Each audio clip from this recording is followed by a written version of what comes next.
Hello नमस्कार दोस्तों, आप सभी का स्वागत है इंडियंस टाइम पर। आप इस वक्त देख रहे हैं भारत में लोकसभा चुनाव का संपूर्ण में एग्जिट पोल सर्वे। आप सभी को यह विदित होगा कि भारत में लोकसभा चुनाव नज़दीक आ चुके हैं। ऐसा देखते हुए सभी राजनीतिक पार्टियां सक्रिय हो चुकी हैं। तो दोस्तों, आपके अनुसार कौन सी पार्टी अब की बार लोकसभा चुनाव में सरकार बनाएगी? तो कमेंट बॉक्स में ज़रूर लिखें और हमारे चैनल पर नए हो तो प्लीज़ कर चैनल को सब्सक्राइब कर ले। मैं आपको एग्जिट पोल सर्वे, ओपिनियन पोल सर्वे संबंधित हर खबर आपको बताता रहूँगा।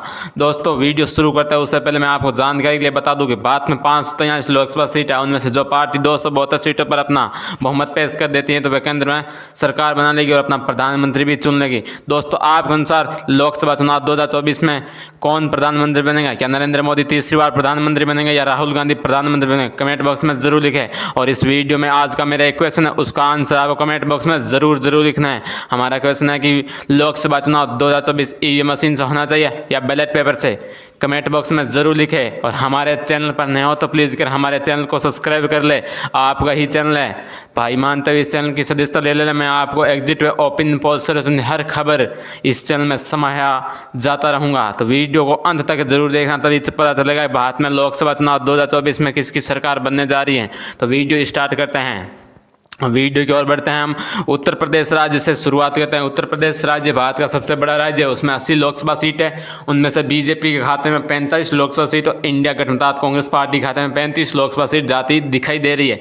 दोस्तों, आमतौर पर कहा जाता है कि उत्तर प्रदेश में जो पार्टी अधिक लोकसभा सीट डालती हुए केंद्र में अपनी सरकार बना लेती है। तो दोस्तों, आपके अनुसार किसकी सरकार बनेगी? कमेंट बॉक्स में जरूर लिखना है, क्योंकि मैं बारी बारी से पूछ रहा हूँ कि जनता को इस ओपिनियन पोल सर्वे में शामिल होना महत्वपूर्ण माना जाता है। जनता की राय राष्ट्र को भी मजबूत बनाने के लिए महत्वपूर्ण मानी जाती है। दोस्तों, बिहार में 40 लोकसभा सीट है। उनमें से बीजेपी खाते में 14 और इंडिया गठबंधन खाते में 16 लोकसभा सीट जाती दिखाई दे रही है। बात करते हैं हरियाणा की। हरियाणा में 10 लोकसभा सीट है। उनमें से बीजेपी खाते में 4 और कांग्रेस खाते में 6 लोकसभा सीट जाती दिखाई दे रही है। अब बात करते हैं पंजाब की। पंजाब में 13 लोकसभा सीट है। उनमें से बीजेपी का सोपड़ा साफ होता हुआ नजर आ रहा है। वहीं इंडिया गठबंधन कांग्रेस पार्टी को 5 लोकसभा सीट और अदर्स पार्टी को खाते में 8 लोकसभा सीट जाती दिखाई दे रही है। इसी के साथ बात करते हैं अगले राज्य गोवा की। गोवा में 2 लोकसभा सीट है। उनमें से बीजेपी के खाते में 1 लोकसभा सीट और इंडिया गठबंधन कांग्रेस पार्टी खाते में भी 1 लोकसभा सीट जाती दिखाई दे रही है। गोवा में दोनों पार्टियों के बीच महामुकाबला हो सकता है। दोस्तों, आपके अनुसार महामुकाबला होगा नहीं होगा? आप गोवा से हो तो कमेंट में जरूर लिखना। अब बात कहते हैं असम राज्य की। असम में 14 लोकसभा सीट है। उनमें से बीजेपी के खाते में 9 लोकसभा सीट और इंडिया गठबंधन कांग्रेस पार्टी के खाते में 5 लोकसभा सीट जाती दिखाई दे रही है। दोस्तों, यदि आप असम से ये वीडियो देख रहे हैं तो कमेंट में लिखना असम में किस पार्टी को आपके अनुसार अधिक लोकसभा सीट मिलती है। तो कमेंट बॉक्स में ज़रूर लिखना और आप किस इलाके से उसका नाम भी कमेंट बॉक्स में ज़रूर लिखना। बात करते हैं छत्तीसगढ़ की। छत्तीसगढ़ में 11 लोकसभा सीट है। उनमें से बीजेपी खाते में 5 और कांग्रेस खाते में 6 लोकसभा सीट जाती दिखाई दे रही है। अब बात करते हैं तमिलनाडु की। तमिलनाडु में 49 लोकसभा सीट है। उनमें से बीजेपी के खाते में 13 लोकसभा सीट और इंडिया गठबंधन अर्थात कांग्रेस पार्टी खाते में 26 लोकसभा सीट। कांग्रेस पार्टी को बीजेपी की तुलना में 2 गुनी सीटें मिलती हुई नजर आ रही हैं तमिलनाडु में। वहीं बीजेपी को भारी नुकसान का सामना करना पड़ सकता है लोकसभा चुनाव 2024 में। बीजेपी को महाराष्ट्र और अन्य राज्यों में भारी नुकसान का सामना करना पड़ सकता है। या ओपिनियन पोल से कहते हैं, हम नहीं कहते हैं। बात करते हैं केरल राज्य। केरल में 20 लोकसभा सीट है। उनमें से बीजेपी के खाते में 00 और कांग्रेस खाते में 12 लोकसभा सीट और अदर्स पार्टी के खाते में 8 लोकसभा सीट जाती दिखाई दे रही है। अब बात करते हैं तेलंगाना राज्य की। तेलंगाना में 17 लोकसभा सीट है। उनमें से बीजेपी खाते में 4 लोकसभा सीट और इंडिया गठबंधन कांग्रेस पार्टी खाते में 13 लोकसभा सीट जाती दिखाई दे रही है। तो तेलंगाना में दोनों पार्टियों के बीच महाटक्कर का मुकाबला होने जा सकता है, क्योंकि तमिलनाडु को अब की तेलंगाना में बीजेपी को भारी नुकसान का सामना करना पड़ सकता है। क्या अब की बार बीजेपी क्या रणनीति लगाएगी? दोस्तों, आप तेलंगाना से कमेंट में जरूर लिखना है कौन सी सरकार बना पाएंगे क्या केंद्र में, और आपके अनुसार आपके राज्य में कौन सी सरकार बनेगी। बात करते हैं मणिपुर की। मणिपुर में 2 लोकसभा सीट है। दोनों कांग्रेस पार्टी खाते में और बीजेपी को भारी नुकसान का सामना करना पड़ सकता है। 0 लोकसभा सीटों पर सोपड़ा साफ होता नजर आ रहा है। बात करते हैं मध्य प्रदेश की। मध्य प्रदेश में 29 लोकसभा सीट है। उनमें से बीजेपी के खाते में 7 लोकसभा सीट और इंडिया गठबंधन कांग्रेस पार्टी के खाते में 22 लोकसभा सीट जाती दिखाई दे रही है।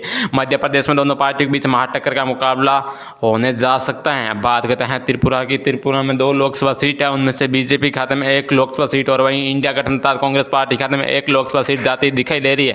तो त्रिपुरा में दोनों पार्टियों के बीच महाटक्कर का मुकाबला होने जा रहा है। दोस्तों, आप त्रिपुरा से कमेंट बॉक्स में जरूर लिखना आपका नाम और अपने इलाके का नाम लिखकर कमेंट बॉक्स में जरूर लिखना। और केंद्र में किसकी सरकार बनेगी मैं बारी बार से पूछ रहा हूँ, क्योंकि जनता की राय राष्ट्र को मजबूत बनाने के महत्वपूर्ण मानी जाती है। अब बात करते हैं 370 धारा वाला राज्य जम्मू कश्मीर। जम्मू कश्मीर 6 लोकसभा सीट, उनमें से बीजेपी के खाते में 3 लोकसभा सीट और वहीं इंडिया गठबंधन कांग्रेस पार्टी खाते में भी 3 लोकसभा सीट जाती दिखाई दे रही है, क्योंकि जम्मू कश्मीर एक आतंकवादियों के द्वारा घेरा गया जिला है, राज्य है सॉरी। तो उसमें किसकी सरकार बनेगी? क्या बीजेपी वहाँ पर अपना दबदबा जमा पाएगी या कांग्रेस पार्टी वहाँ पर अपना दबदबा जमाएगी? दोस्तों आपके अनुसार किसकी सरकार बनेगी कमेंट बॉक्स में जरूर लिखना। बात करते हैं अरुणाचल प्रदेश के। अरुणाचल प्रदेश में 2 लोकसभा सीट है, उनमें से बीजेपी खाते में 1 लोकसभा सीट और इंडिया गठबंधन खाते में भी 1 लोकसभा सीट जाती दिखाई दे रही है। अब बात करते हैं अरुणाचल प्रदेश के बाद अब झारखंड की। झारखंड में 14 लोकसभा सीट है, उनमें से बीजेपी के खाते में 7 लोकसभा सीट और इंडिया गठबंधन कांग्रेस पार्टी खाते में भी 7 लोकसभा सीट जाती दिखाई दे रही है। तो झारखंड में दोनों पार्टियों के बीच टक्कर का मुकाबला होने जा रहा है। तो झारखंड में वर्तमान में किसकी सरकार है दोस्तों? आप भी कमेंट बॉक्स में कमेंट करके जरूर बताना, क्योंकि झारखंड राज्य भी दोनों पार्टियों के बीच भारी मुकाबला हो सकता है। अब बात करते हैं राजस्थान। राजस्थान में वर्तमान में बीजेपी की सरकार और राजस्थान में 25 लोकसभा सीट है, जिनमें से बीजेपी के खाते में 17 लोकसभा सीट और इंडिया गठबंधन कांग्रेस पार्टी खाते में भी 8 लोकसभा सीट जाती दिखाई दे रही है। क्योंकि मैंने इसका स्पेशली नाम इसलिए लिया गया है कि राजस्थान में पिछले 2 पीरियडों में बीजेपी ने 0-25 की हैट्रिक बनाई। अब की बार क्या बीजेपी का विजय रथ तोड़ पाएंगे क्या कांग्रेस पार्टी? दोस्तों आपके अनुसार राजस्थान से कमेंट बॉक्स में जरूर लिखना, राजस्थान में बीजेपी को नुकसान का सामना करना पड़ सकता है क्या लोकसभा चुनाव 2024 में? बात करते हैं गुजरात की। गुजरात में 26 लोकसभा सीट है, उनमें से बीजेपी खाते में 18 लोकसभा सीट और इंडिया गठबंधन कांग्रेस पार्टी खाते में 8 लोकसभा सीट जाती दिखाई दे रही है। अब बात करते हैं हमारी राजधानी दिल्ली। दिल्ली की दोस्तों 7 लोकसभा सीट है, उनमें से बीजेपी खाते में 3 लोकसभा सीट और इंडिया गठबंधन कांग्रेस पार्टी खाते में 4 लोकसभा सीट जाती दिखाई दे रही है। अब बात करते हैं हिमाचल प्रदेश की। हिमाचल प्रदेश में 4 लोकसभा सीट है, उनमें से बीजेपी खाते में 2 लोकसभा सीट और इंडिया गठबंधन कांग्रेस पार्टी खाते में 2 लोकसभा सीट जाती दिखाई दे रही है। हिमाचल प्रदेश में दोनों पार्टियों के बीच टक्कर का मुकाबला हो सकता है। दोस्तों आप यदि हम हिमाचल प्रदेश से यह वीडियो कोई भी बंदा देख रहे हो तो कमेंट में लिखना दोनों पार्टियों के बीच टक्कर का मुकाबला रहेगा या कोई पार्टी आगे निकल सकेगी, कांग्रेस या बीजेपी दोनों में। उसका नाम लिखकर अपना इलाके का नाम भी कमेंट बॉक्स में जरूर लिखना। बात करते हैं उड़ीसा की। उड़ीसा में 21 लोकसभा सीट है, उनमें से बीजेपी खाते में 2 और इंडिया गठबंधन कांग्रेस पार्टी के खाते में 3 और अदर्स पार्टी के खाते में 16 लोकसभा सीट जाती दिखाई दे रही है। बात करते हैं पश्चिम बंगाल। पश्चिम बंगाल में 42 लोकसभा सीट है, उनमें से बीजेपी खाते में 3 लोकसभा सीट और इंडिया गठबंधन कांग्रेस पार्टी खाते में 34 लोकसभा सीट जाती दिखाई दे। पश्चिम बंगाल बीजेपी को 8 लोकसभा सीट मिलती नजर आ रही है।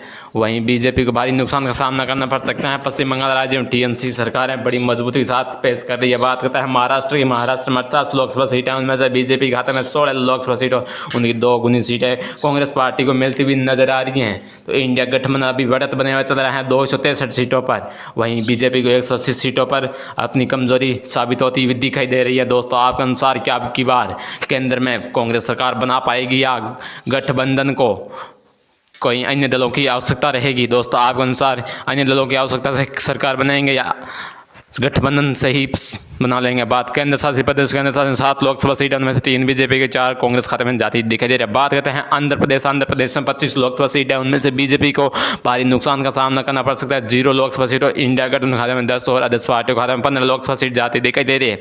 दोस्तों हमने 543 लोकसभा सीटों का महा ओपिनियन एग्जिट पोल सर्वे निकाला, उनमें से बीजेपी खाते में 224 लोकसभा सीट और वहीं इंडिया गठबंधन खाते में 277 लोकसभा सीट जाती दिखाई दे रही है। दोस्तों हमारे इस ओपिनियन पोल सर्वे के हिसाब से इंडिया गठबंधन को सरकार बनाने का एक सुनहरा अवसर मिल चुका है। दोस्तों ये ओपिनियन पोल सर्वे कहते हैं, हम नहीं कहते हैं। तो अब की बार केंद्र में किसकी सरकार बनेगी आपके अनुसार? दोस्तों ये कमेंट बॉक्स में ज़रूर लिखना और हमारे चैनल पर नहीं हो तो प्लीज़ कर चैनल को सब्सक्राइब कर ले, क्योंकि बहुमत का आंकड़ा मैंने शुरुआत में बताया था कि जो पार्टी 272 लोकसभा सीट जीतेगी वह केंद्र में अपनी सरकार बना लेगी। तो दोस्तों यह बहुमत का आंकड़ा पार करती हुई कांग्रेस पार्टी बाहर निकल चुकी है। तो दोस्तों इसके अनुसार अब की बार केंद्र में कांग्रेस पार्टी की सरकार बनने जा रही है। इस वीडियो को ज़्यादा से ज़्यादा शेयर करना, लाइक करना, फॉलो करना।